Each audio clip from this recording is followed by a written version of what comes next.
Ah voilà, ça va aller, de toute façon, ça y est, lui, il a l'air d'être bien lancé. Tout va bien. Même s'ils ne voient pas le feu, ils sont habitués. Hein, de toute façon. Voilà, le premier bateau de la vacation qui arrive. Et t'en fais combien minimum, maximum, moyenne? Oh, une moyenne, on va dire une douzaine, en général par vacation, largement, ouais. Oui, même une douzaine, c'est la nuit plutôt, presque 10-12 la nuit. La journée, ça peut monter ça peut varier, mais on peut monter à une vingtaine. Et tu passes quel type de marchandises alors? Alors, on a les céréales en particulier. Là, c'est des bateaux de croisière, donc les passagers. On a du sable et des agrégats. Après, on peut avoir de la terre aussi, le remblai pour les travaux de Paris. Et puis, tout ce qui est céréales, des produits dangereux un petit peu aussi quand même. On a des huiles. Avant, il y avait des voitures, du charbon. On peut transporter, et des conteneurs. Oui, les conteneurs, après, dans les conteneurs, il y a un peu de tout. Donc, il y a vraiment, c'est varié dans les conteneurs, je pense. On ne sait pas tout ce qu'ils ont dans les conteneurs, mais c'est vrai que en général, c'est pour alimenter les grandes surfaces sur la région parisienne. Donc voilà, principalement, c'est tout ça. On m'a passé chef d'équipe en remplacement de mon ancien chef d'équipe qui est tombé malade avant de partir à la retraite. J'ai fait mes preuves, je pense, puisque on m'a passé chef d'équipe, voilà. Alors, voilà, on va repasser longtemps.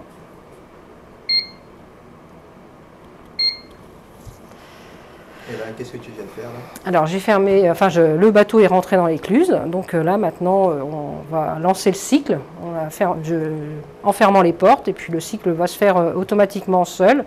On a la surveillance à voir que tout se passe bien, mais voilà, le bateau va pouvoir comme ça passer de l'aval à l'amont.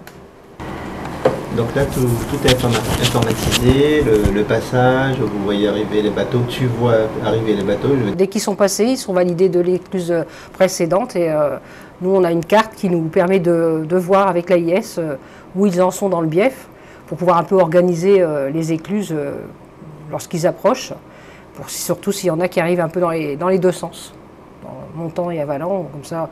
Bon, là, on a 2 écluses en ce moment, mais lorsqu'on n'a qu'une écluse, puisqu'il y a des fois des chômages ou une panne, ça peut être quand même pratique de pouvoir s'organiser, quoi. Alors oui, parce que quand déjà je suis née sur les bateaux, donc je connais le métier de marinier depuis toute petite. J'ai travaillé avec mes parents, après on s'est mariés, j'ai travaillé 15 ans avec mon mari sur un bateau. Donc je passais ici régulièrement avec le bateau, et puis, ah oui, on travaillait sur la Seine, on allait jusque dans le nord, et puis après, mon mari a pris une place comme salarié, et donc moi je me suis retrouvée, comme on dit, à terre, et puis je me suis dit, le métier d'éclusier c'est bien, parce que je reste en contact avec mon ancien milieu en fait, voilà.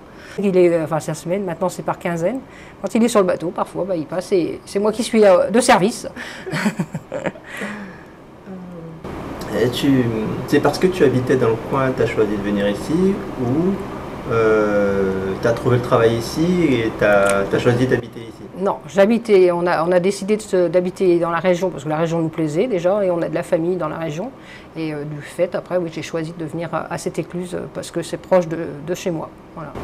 Ok, comment tu as postulé en envoyant un dossier ou sur concours? Alors, je suis rentrée d'abord tout au début, un peu comme on dit, les jeunes, ils sont vacataires. Moi, c'était mon petit boulot d'été. J'ai commencé à travailler ici comme vacataire. J'ai remplacé un ancien collègue, un collègue qui est maintenant à la retraite. Et puis, j'ai travaillé avec eux 4 mois. J'ai passé le concours dans la continuité et je suis rentrée derrière ça. Voilà. Tu as une tâche supplémentaire avec les plannings à gérer.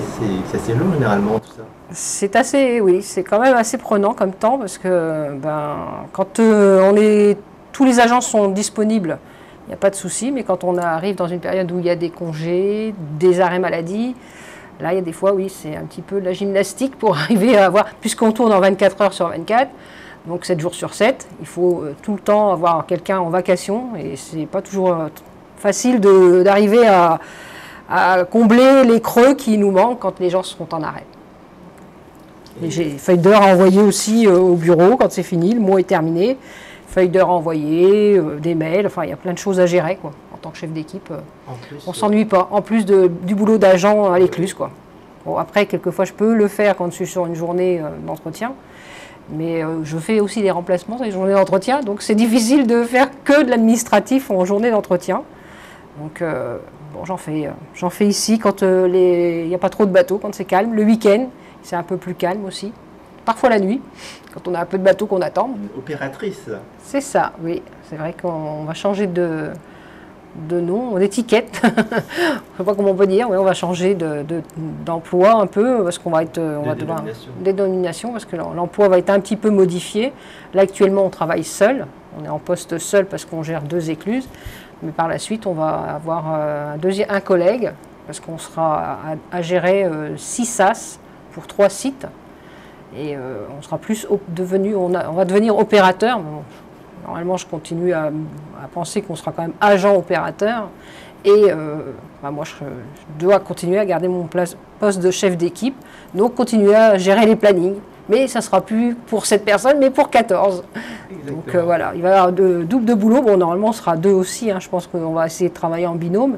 On parle d'écluse, si on parle d'écluse, on parle de barrage. Donc il y a une question de gestion de ton bief. Oui, c'est ça. On a la gestion du niveau de l'eau, donc grâce au barrage. Et on doit surveiller le niveau de l'eau, ouvrir ou fermer le barrage quand il y a des coups de pluie,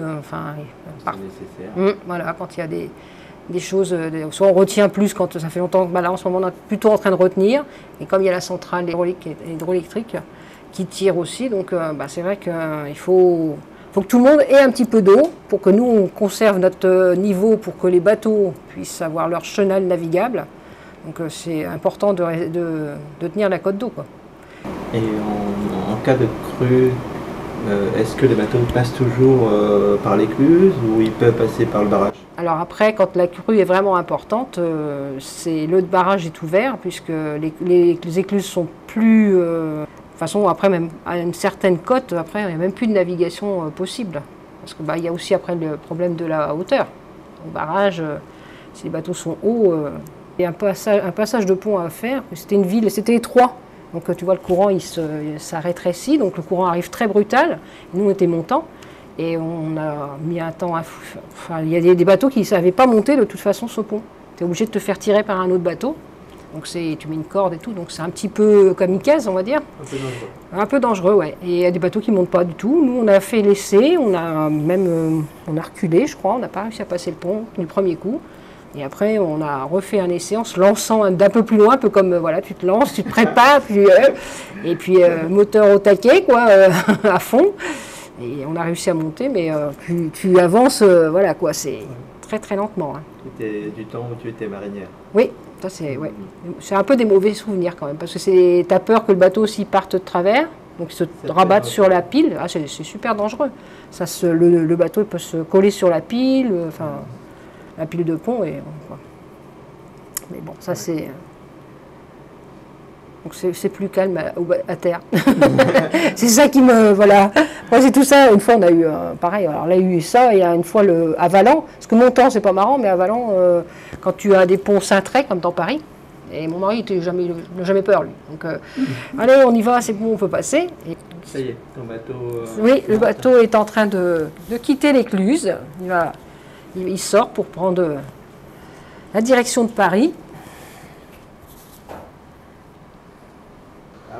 Ouais, j'en ai fait 6 de croisière sur toute la nuit. Alors, le matin, j'en avais fait un peu le soir en arrivant, mais pas tant que ça. J'ai fait dans la nuit et dans le matin avant de partir.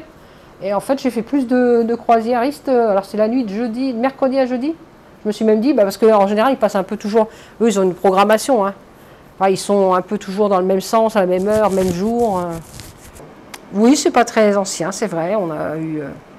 Après, il y a des choses qui n'ont pas été refaites, mais ça va se faire aussi avec la téléconduite. On va avoir la chance d'avoir normalement une cabine toute neuve, enfin toute neuve, avec beaucoup de choses neuves. Ils vont faire plein de travaux pour nous mettre ça, pour que ce soit agréable à travailler, et puis avoir des belles Là, tu as quelques écrans, mais il y en aura beaucoup plus. Il y en aura beaucoup plus parce que là, on n'a pas encore beaucoup d'écrans, on n'a pas beaucoup de caméras, on va dire. Mais après, on va avoir des caméras puisque là, on voit notre site, nous, on voit les écluses par nous-mêmes. Que là, on va avoir des écluses à distance, donc on ne les verra pas. Ce sera vraiment grâce aux caméras qu'on va pouvoir piloter les écluses, fermer quand le bateau est rentré ou ouvrir. Donc là, on va avoir plein de caméras. Il y a déjà des supports. Avec eux, là, il va falloir être sur une écluse, peut-être une autre en même temps. Tu as un bateau qui va te demander des infos. Bon, ça va être. Je pense qu'au départ, il va y avoir un petit peu de. Il va falloir se mettre. Voilà, il va être dans notre bulle et puis travailler, être concentré, on va dire. La Garenne Andromeda, bonjour. Oui, bonjour Andromeda, j'écoute. Ouais, salut Christine, je suis content. Bonjour Jessie. Eh ben, écoute, je te reprépare la 12. Merci. Alors là, j'ai un bateau montant qui arrive. Hop. La Garenne Esprit, bien écoutez, je vous remercie. Je vous souhaite un très bon après-midi et je vous dis à la prochaine. Merci également, bonne montée, à la prochaine, bon week-end. Alors on va aller valider le bateau qui est passé en plus. Voilà, donc là on avait sélectionné le bateau et on va le valider. Hop.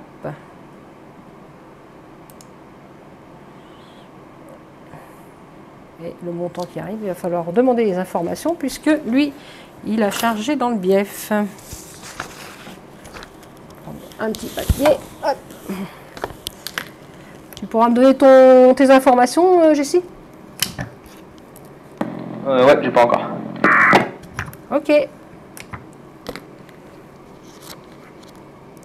En plus, moi, je connais les bateaux. Enfin, je connais les... Ouais.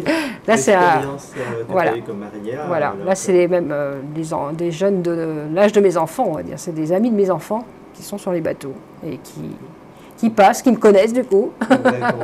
Tu les appelles par leur prénom. Oui, bah oui. Là, ici, voilà. Bah oui.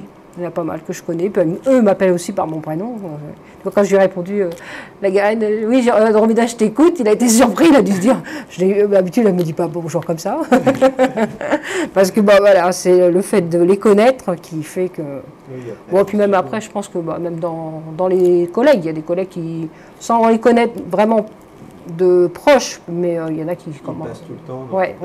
Ouais, ils passent très régulièrement. C'est vrai qu'il y a des gens qui passent là une fois ou deux par semaine, voire peu de fois. Donc c'est vrai qu'on commence à les connaître tous un peu. Hein. Merci Christine pour ta disponibilité permettant cet entretien afin de faire connaître le travail d'éclusier. De plus, tu as une double expérience. Avant, tu sollicitais un éclusage et maintenant, c'est toi qui écluses. À bientôt pour le prochain reportage concernant mon environnement professionnel. Écluse de la Garenne, bonsoir. Notre-Dame de la Garenne, bonsoir. Bonsoir monsieur, le arrive à la passerelle de Courcelles. D'accord, je vous prépare l'écluse, la grande, la seule qu'on a. Je m'en doute bien, je crois que la petite elle est arrêtée jusqu'à fin juillet, je crois. Non, pas fin juillet, sauf dernière nouvelle, mais jusqu'au 7 juillet. D'accord. Et il faut à peu près combien de temps pour la préparation? 10-15 minutes? Oui, 15 minutes, je pense, par là. Ah bah tant que j'arrive, ça devrait être impeccable bien. Bah impeccable. À tout à l'heure. Ok, à tout à l'heure.